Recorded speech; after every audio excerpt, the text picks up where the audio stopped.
Welcome back to my channel. और आज हम पढ़ने वाले हैं क्लास 9th की बुक इकोनॉमिक्स का चैप्टर पीपल एज रिसोर्स का पार्ट सेकेंड। और गाइस, मैंने देखा कि आप वीडियो तो देख लेते लेकिन सब्सक्राइब करना शायद भूल जाते हैं, तो प्लीज़ मेरे चैनल को सब्सक्राइब कर दीजिए और इस वीडियो को लाइक कर दीजिए। चलिए अब अपना चैप्टर शुरू करते हैं। और हाँ गाइस, मैंने इस वीडियो का पार्ट फर्स्ट बनाया जो कि आप मेरे चैनल में जाकर देख सकते हैं, तभी आपको ये पार्ट सेकंड समझ आएगा। आज हम टॉपिक पढ़ेंगे economic activities by men and women. और पिछले हमने पार्ट में पढ़ा था विलास और शक्ल की स्टोरी, जिसके अंदर विलास क्या था उसका पढ़ने की तरफ ध्यान नहीं था, तो वो अपनी मदर की तरह एक फिशिंग ही करता था। और दूसरी तरह शक्ल की स्टोरी बढ़ती जिसके अंदर उसके पेरेंट्स ने और शक्ल का भी पूरा मन था पढ़ने में, जिसकी वजह से उसकी एक प्राइवेट जॉब लग गई थी और उसने एक सॉफ्टवेयर बनाया जिसकी वजह से उसको अच्छे खासे पैसे मिलने लग गए थे। उसकी फैमिली और उसकी जो उनकी प्रॉब्लम थी वो सॉल्व हो गई थी। वो अच्छे पैसे कमाता था जिसकी वजह से उसकी फैमिली के खर्चे आसानी से चल सकते थे। और जहाँ पर विलास की बात है, वो थोड़े बहुत पैसे ही कमाता था सिर्फ काम चलाऊ के लिए। और इसमें भी यही बोला है कि विलास और शक्ल की तरह बहुत सारे पीपल हैं जो अलग अलग एक्टिविटीज़ में इंगेज्ड हैं। जैसे विलास फिशिंग में था और शक्ल की एक जॉब थी, ऐसे ही बहुत सारे लोग हैं। और गाइस, हम जितने भी काम करते हैं वो हमारे 3 सेक्टर्स में डिवाइड होते हैं। 3 सेक्टर हमारे कौन से हैं? पहला है प्राइमरी, दूसरा secondary and third tertiary. Primary sector में हमारा होता है agriculture, forest, animal husbandry, fishing, यानी जो फिश पालते हैं और उसको फिर मार्केट में बेचते हैं। एनिमल हस्बेंड्री जैसे कि जैसे पोल्ट्री फार्मिंग होती है, जैसे गाय का दूध बेचना, अंडे बेचने, ये सब एनिमल हस्बेंड्री होती है, मीट वगैरह। और पोल्ट्री फार्मिंग, माइनिंग होता है जिससे हम मिनरल फाइंड करते हैं, खोद कर मिनरल्स वगैरह निकालते हैं। और क्वायरिंग। मैन्युफैक्चरिंग किस में आती है? सेकेंडरी सेक्टर में, जिसके अंदर हम कोई सामान मैन्युफैक्चर करते हैं, कोई चीज़ बनाते हैं, जैसे टी शर्ट्स बनाई, जीन बनाई या कोई पेन वगैरह बनाए, मतलब किसी चीज़ को मैन्युफैक्चर करना, चेयर को, टेबल को, तो ये हमारा सेकेंडरी सेक्टर में आता है। आगे है हमारा टर्शियरी सेक्टर, जिसके अंदर होता है trade, transport, communication, banking, education, health, tourism, service, insurance etcetera. ये सब हमारा टर्शियरी सेक्टर में आता है। ये सब क्या देते हैं? हमें सर्विस देते हैं। इसका दूसरा नाम सर्विस सेक्टर भी है। जो हमारा सर्विस सेक्टर है वो इनविजिबल होता है, इसमें हम सर्विस देख नहीं सकते हैं। लेकिन मैन्युफैक्चरिंग, एग्रीकल्चर में इसमें हम देख सकते हैं, छू सकते हैं चीज़ों को, लेकिन इसमें हम सर्विस को थोड़ी ना छू सकते हैं। अगर कोई बैंक वाला हमें सर्विस दे रहा है या कोई रिक्शा वाला हमें छोड़ कर आ रहा है या जो टीचर हमें टीच कर रहा है, इसको हम छू कर तो नहीं देख सकते ना, तो ये इनविजिबल होती है। और बाकी जो इनकी प्राइमरी और सेकेंडरी है वो विजिबल होती है, उसको हम छू कर देख सकते हैं। जैसे पेन बनाना, टी शर्ट बनानी, इसको हम छू कर ही बनाएंगे। और जो सा ये टर्शियरी सेक्टर है वो रिसेंटली बहुत ग्रो कर रहा है। और जो ये तीनों सेक्टर से जो हम काम करते हैं वो हमारी नेशनल इनकम में इंक्लूड होता है। प्राइमरी में करें, सेकेंडरी में करें या टर्शियरी में करें, उन सब की जो सी इनकम है वो हमारी नेशनल इनकम में इंक्लूड होती है। और इसलिए हम इस 3 सेक्टर को इकोनॉमिक एक्टिविटीज़ भी कहते हैं। और इकोनॉमिक एक्टिविटी 2 तरह की होती हैं। एक कौन सी होती है? मार्केट एक्टिविटी और एक non market activities. Market activities कौन सी होती हैं? जिसके अंदर हमें पैसा मिलता है, रिम्यूनरेशन मिलता है, यानी कि जो काम करने से हमें पैसा मिलता है। जैसे विलास और शक्ल कर रहे थे, उनको बदले में क्या मिल रहा था? विलास फिशिंग करता था और शक्ल एक प्राइवेट फर्म में काम करता था, उन दोनों को पैसे मिलते थे, वो पैसों के लिए काम कर रहे थे, प्रॉफिट के लिए काम कर रहे थे, इसलिए मार्केट एक्टिविटी होती है। इसके अंदर मेन मोटिव क्या होता है? प्रॉफिट और पेमेंट, यानी कि पैसे के लिए काम करना। जैसे कोई गुड्स एंड सर्विसेज की प्रोडक्शन करता है, कोई गवर्नमेंट फर्म में काम करता है, कि कहीं भी काम करता है पैसों के लिए, उसको हम कहते हैं मार्केट एक्टिविटीज़।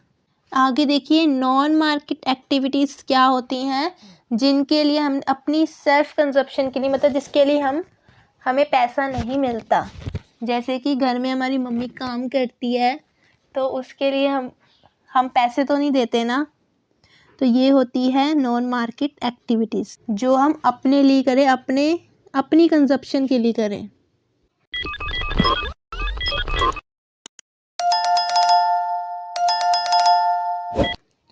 और आगे है हमारा हिस्टोरिकल कल्चर और रीजंस की वजह से हमारी लेबर में बहुत सारा डिवीज़न, यानी कि बहुत सारा डिवीज़न देखने को मिलता है मेन एंड वुमेन के बीच में। जैसे कि जो वुमेन होती हैं ज़्यादातर इंडिया में, वो क्या करती हैं? घर का काम, यानी कि डोमेस्टिक चोर्स, यानी कि घर का काम संभालती हैं। और जो उनसे मेंस हैं वो खेतों में जाते हैं काम करने के लिए। ये हमारी फैमिली में कब से चलता आ रहा है। और इसमें हमें शकल का एग्जाम्पल दिया गया है कि जो उनकी शकल की मदर है शीला, वो क्या करती है? घर में खाना बनाती है, बर्तन धोती है, कपड़े धोती है, और घर की सफाई करती है, बच्चों का देखभाल करती है। और दूसरी तरफ जो उनके शकल के फादर हैं बूटा, वो क्या करते हैं? और खेतों में जाते हैं, और जो उनकी फसलें हैं वो मार्केट में बेच कर आते हैं और उनसे पैसा कमाते हैं अपनी फैमिली के लिए। इसमें काम दोनों ही कर रहे हैं, लेकिन जो शकल के फादर हैं वो क्या कर रहे हैं? मार्केट एक्टिविटी कर रहे हैं। और जो सी उसकी शकल की मदर है वो नॉन मार्केट एक्टिविटी कर रही है। इसमें शीला जो है काम कर रही है, अपनी सर्विस दे रही है, लेकिन उसको बदले में पैसा नहीं मिल रहा। और जो बूटा है वो भी, उसको पैसे मिलते हैं जब वो अपनी फसल बेच कर आता है, और वो अपने पैसे कहाँ यूज़ करता है? अपनी फैमिली के ऊपर लगाता है। जो वुमेन्स होती हैं उनको अपने सर्विसेज, यानी कि काम के पैसे नहीं मिलते हैं जो वो घर में करती हैं। लेकिन आजकल थोड़ा सा लोगों का नज़रिया चेंज हो रहा है, वो भी बाहर काम करने जाती हैं और उनको भी वेजेस दिए जाते हैं। और जो औरतें घर में काम करती हैं उनको हम नेशनल इनकम में इंक्लूड नहीं करते हैं। नेशनल इनकम यानी कि जो भी हम कमाते हैं, जैसे कि मार्केट एक्टिविटी थी, उसको हम नेशनल इनकम में इंक्लूड करते हैं। और जो उनसे घर में जो वुमेन्स काम करती हैं उनके काम को हम नेशनल इनकम में इंक्लूड नहीं करते, क्योंकि उनको उनके काम के पैसे नहीं दिए जाते। और जैसे कि विलास की मदर थी गीता, वो क्या करती थी? फ़िशिंग सेल करती थी मार्केट में, और उसको बदले में पैसे दिए जाते थे। उसके काम को हम उसमें मार्केट एक्टिविटी में इंक्लूड करेंगे, नेशनल इनकम में इंक्लूड करेंगे, क्योंकि वो बाहर जाके काम कर रही है और पैसे कमा रही है। लेकिन जो घर में काम कर रही है औरत, उनके काम को हम नेशनल इनकम में इंक्लूड नहीं करते हैं। और जो औरतें हैं वो भी एक अच्छा कमा सकती हैं मेल की तरह, अगर उनको एक अच्छी, यानी कि बेसिक एजुकेशन स्किल दी जाए। तो जो एजुकेशन होती है वो हमें इकोनॉमिक अपॉर्चुनिटीज़ को अच्छे से यूज़ करने में हेल्प करता है, कि एजुकेशन से हम जो चीज़ें हैं वो और अच्छे से समझ सकते हैं और अच्छे से काम कर सकते हैं। इसलिए एजुकेट होना बहुत ज़्यादा इम्पॉर्टेंट है। अगर आप एजुकेटेड हैं, स्किल्ड हैं, तो इससे आपकी अर्निंग एबिलिटी का पता लगता है। ज़्यादातर औरतों को एजुकेशन और स्किल ज़्यादा नहीं दी जाती, और जो उनकी वुमेन की सैलरी होती है वो मेन के मुताबिक कम होती है। और ज़्यादातर वुमेन्स की जॉब सिक्योरिटी भी नहीं होती। वो ऐसे वहाँ पर काम करती हैं जहाँ पर उनका कोई लीगल कोई वो फॉर्म भी नहीं होता, जब चाहे उनका मालिक उनको निकाल सकता है। कोई भी लीगल फॉर्मेलिटी पेपर नहीं होता। इन सेक्टरों में जो वुमेन्स हैं उनको काम भी रेगुलर नहीं मिलता और उनकी इनकम भी लो होती है। सेक्टर यानी कि जो उनसे हमने ऊपर 3 सेक्टर पढ़े थे, प्राइमरी, सेकेंडरी एंड टर्शरी। जहाँ पर ज़्यादातर वुमेन्स काम करती हैं वहाँ पर उनको मैटरनिटी लीव, चाइल्ड केयर और अदर सोशल सिक्योरिटीज़ भी नहीं होती। मैटरनिटी लीव जब बच्चा होने वाला होता है उस तब भी छुट्टी नहीं दी जाती और अपने बच्चे को संभालने के लिए भी नहीं दी जाती, और सोशल सिक्योरिटी सिस्टम भी वहाँ पर नहीं होता, कई जगह पर एब्सेंस होता है।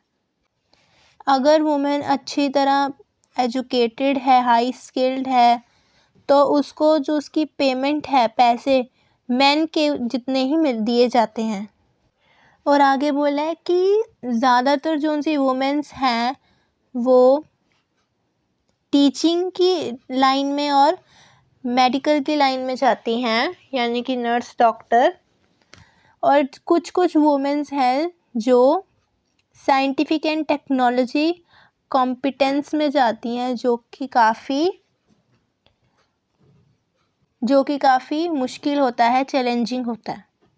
और आगे कि क्वेश्चन पूछा गया कि आप अपनी सिस्टर या अपनी क्लासमेट से किसी लड़की से पूछकर देखिए कि वो अपने करियर में क्या करना चाहती हैं। नेक्स्ट हम टॉपिक पढ़ने वाले हैं क्वालिटी ऑफ पॉपुलेशन। इसके अंदर कह रहे हैं कि कोई पॉपुलेशन की क्वालिटी हमें कैसे पता चलती है, वहाँ की लिटरेसी रेट, यानी कि कितने लोग वहाँ पढ़े लिखे हैं, कितने लोगों की हेल्थ वहाँ अच्छी है, और लाइफ एक्सपेक्टेंसी यानी कि उनकी जीने का दर कितना है, और वहाँ के लोगों को स्किल्ड कितने हैं वहाँ के लोग। इससे हमें क्वालिटी ऑफ पॉपुलेशन पता लगती है। किसी भी देश की क्वालिटी ऑफ पॉपुलेशन कैसे पता लगती है, किसी भी देश की ग्रोथ रेट कैसे पता लगती है, जबकि उसके देश की अगर क्वालिटी ऑफ पॉपुलेशन अच्छी होगी, उसके देश की जो ऊपर चीज़ें बताई हैं मैंने वो अच्छी होंगी, उससे हम डिसाइड कर सकते हैं कि वो कंट्री कितनी ग्रोथ कर सकती है।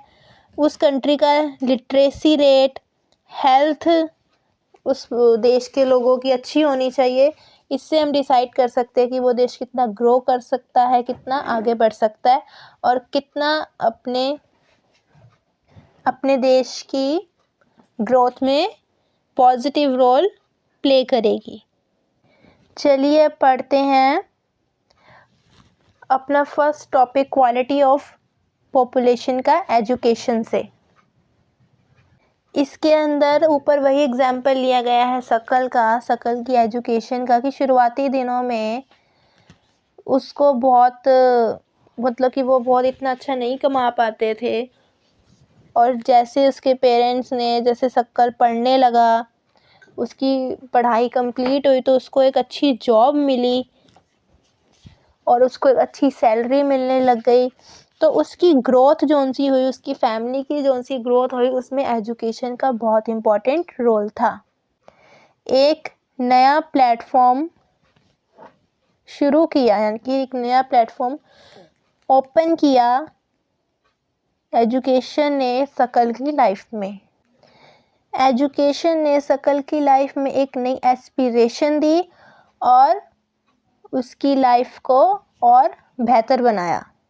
सिर्फ शकल के लिए नहीं, सोसाइटी के हर एक इंसान के लिए जो उनकी ग्रोथ है, एजुकेशन है, सोसाइटी की ग्रोथ के लिए, किसी भी इंसान की ग्रोथ के लिए एजुकेशन बहुत इम्पॉर्टेंट रोल प्ले करती है।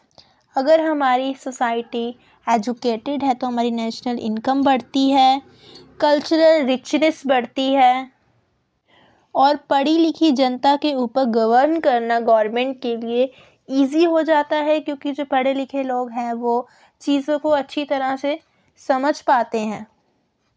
और इसीलिए जो गवर्नमेंट है वो बहुत इम्पोर्टेंट रोल प्ले कर रही है एजुकेशन में, कि जो उनसे बच्चे हैं वो एजुकेशन लें अच्छी तरह से।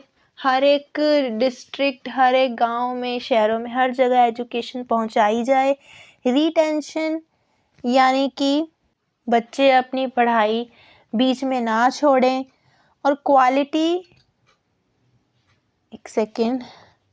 Quality in elementary education with special emphasis on girl, यानी कि 5वीं तक बच्चों को एक अच्छी एजुकेशन दी जाए, 5वीं तक एक बेहतर एजुकेशन दी जाए, स्पेशली गर्ल्स को। एलिमेंट्री वही होता है 5th तक। और अब इस ग्राफ में देखिए, इसमें हमें एजुकेशन की वैल्यू समझाई गई है। लिटरेसी रेट बताया गया है कि 1951 में लिटरेसी रेट कितना कम था। जो ब्लू वाली लाइन है वो पर्सन्स के लिए है, यानी कि मेल फीमेल दोनों के लिए, और रेड वाली मेल के लिए और ग्रीन वाली लाइन फीमेल के लिए। और जो हमारा लिटरेसी रेट था 1951 में वो कितना कम है। और जौन सा हमारा लिटरेसी रेट 2018 में है वो देखिए, वो भी थोड़ा कम है 2017 के मुताबिक। जो 2017 में लिटरेसी रेट है वो 2018 से ज़्यादा है, जिसके अंदर जो मेल है वो ज़्यादा एजुकेटेड है, फीमेल उनसे कम। और जौन सा दोनों का ग्राफ बनाया गया है कंबाइन करके, यानी कि पर्सन्स, वो 70 से अबव जा रहा है। गवर्नमेंट ने एजुकेशन सेक्टर में तरक्की की है और गुंजाइश है कि आगे भी इससे भी ज़्यादा तरक्की करे।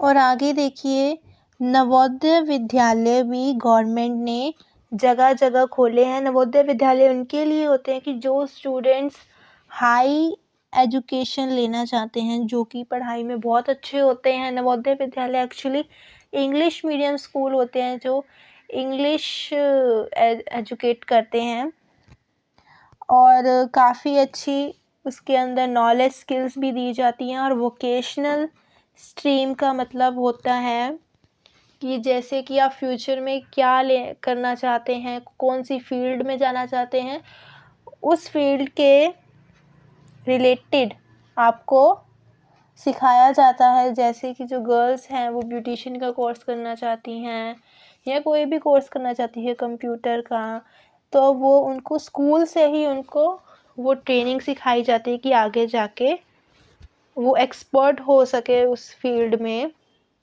और बॉयज़ के लिए मार्शल आर्ट्स हो गया, ऐसी कोई भी फील्ड में आप जाना चाहते हो उसके रिलेटेड आपको ट्रेनिंग दी जाती है स्कूल लेवल में ही रहकर।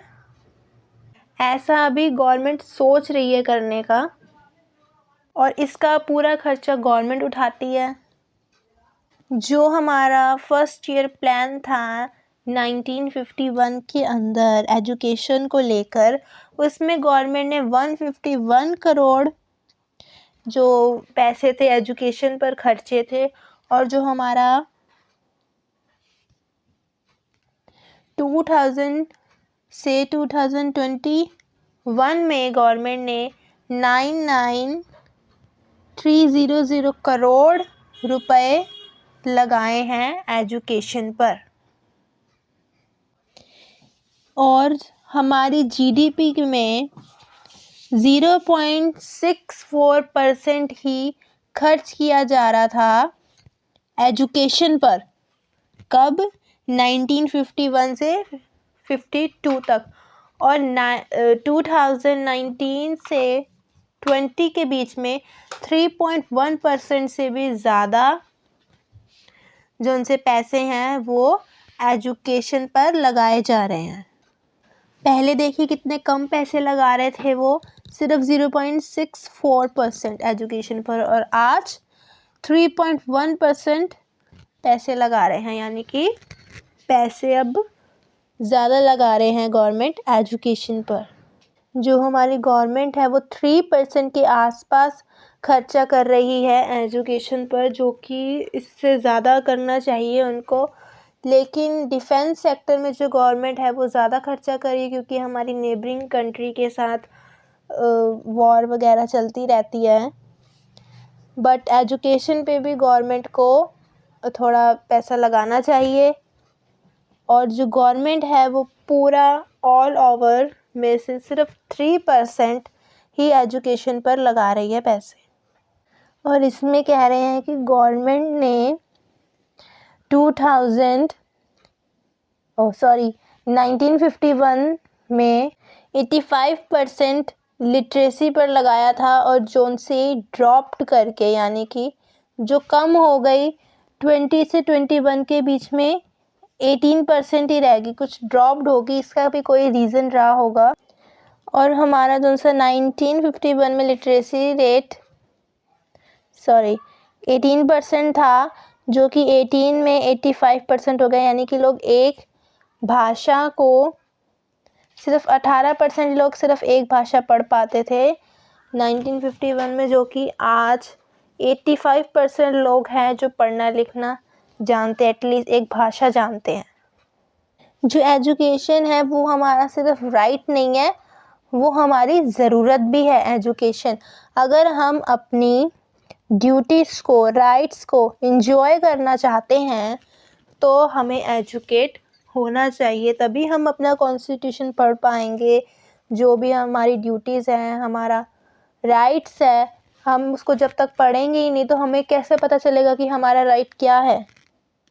अगर हम एजुकेट ही नहीं होंगे तो हमें कोई भी पागल बना देगा। अगर हम एजुकेट होंगे, हम पढ़े लिखे होंगे, अपने राइट्स पढ़ सकेंगे, तो हम अपने राइट्स और ड्यूटीज़ को एंजॉय कर सकते हैं, उनका फ़ायदा उठा सकते हैं। इंडिया के कुछ इलाके तो ऐसे हैं जहाँ पर लिटरेसी रेट बहुत अच्छा है, जैसे केरला हो गया, और इंडिया के ऐसे कुछ इलाके और भी हैं जहाँ पर कि लिटरेसी रेट को इम्प्रूवमेंट की बहुत ज़रूरत है।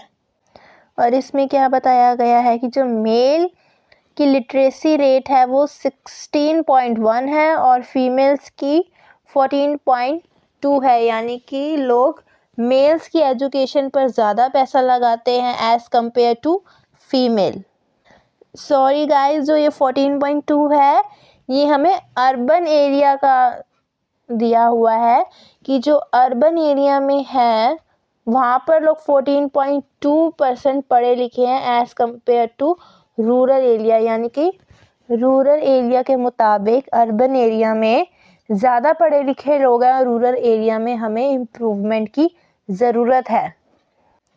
इंडिया के 2011 के सेंसस के मुताबिक जो लिटरेसी रेट है केरला में 94 है और बिहार में 62 है, क्योंकि इंडिया में कई जगह पर लिटरेसी रेट बहुत अच्छा है और कई जगह पर काफ़ी लो है।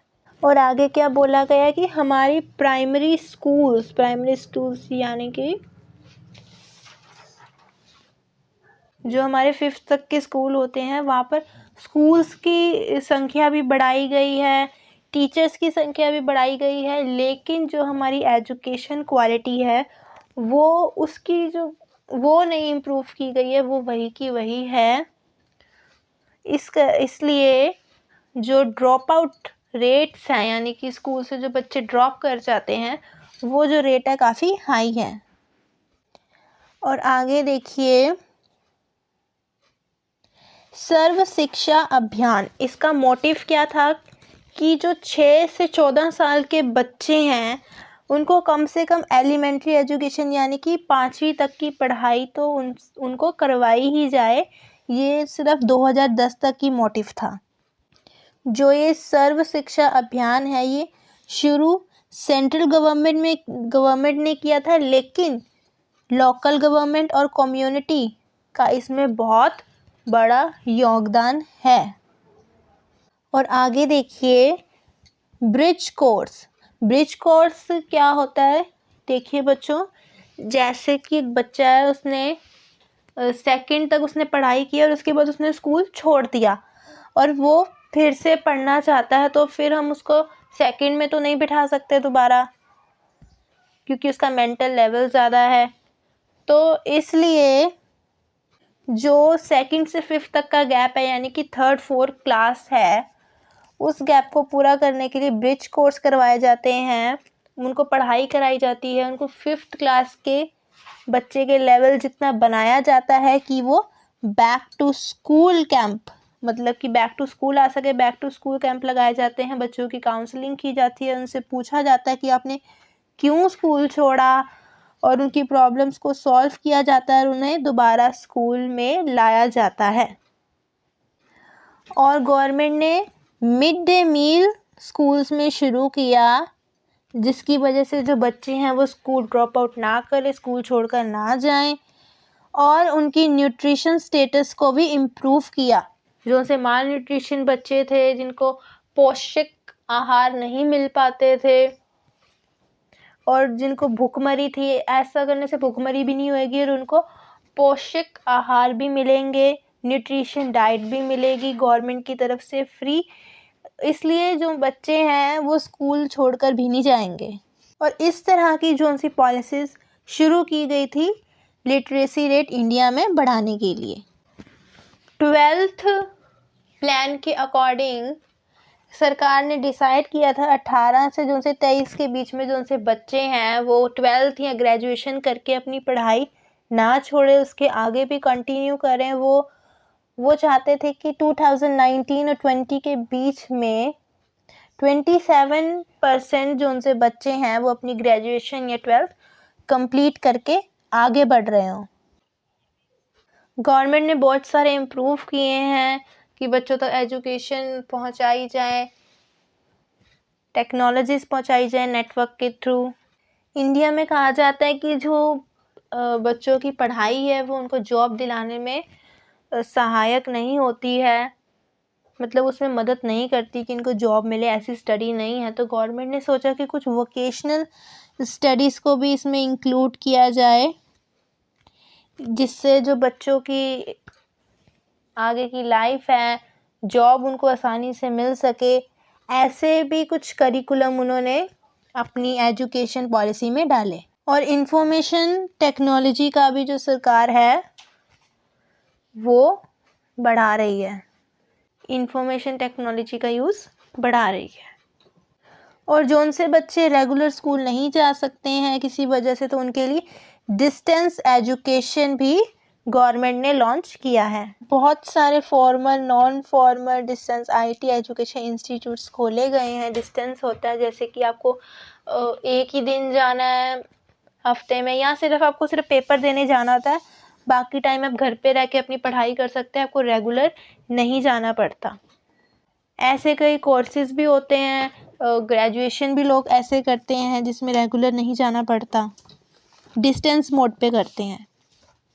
इंडिया में पिछले कुछ सालों में हायर लर्निंग करवाने वाली यूनिवर्सिटी, कॉलेजेस, इंस्टीट्यूशन की संख्या बढ़ी है। और ऊपर हम चैट में पढ़ेंगे कि कॉलेज, यूनिवर्सिटी में क्या चेंज आया है 1951 टू 2020 तक, क्या चेंज आया कॉलेज यूनिवर्सिटी को लेकर, टीचर्स और स्टूडेंट्स में।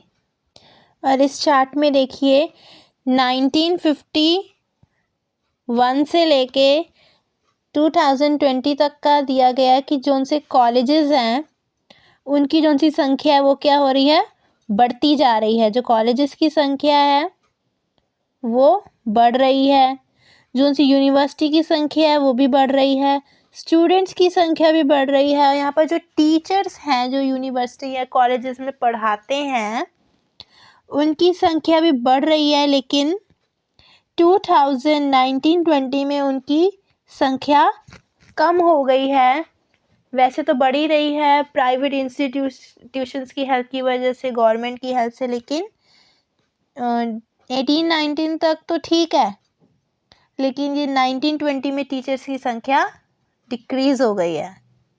चलिए गाइस, आज का पार्ट यहीं पर ख़त्म करते हैं और इसके बाद हमारा इस वीडियो का लास्ट पार्ट होगा जिसके अंदर हम ये चैप्टर ख़त्म करेंगे। सो गाइस, इस वीडियो को लाइक कर दीजिए एंड सब्सक्राइब कर दीजिए। चलिए मिलती हूँ मैं नेक्स्ट पार्ट में इस चैप्टर के, तब तक के लिए बाय बाय।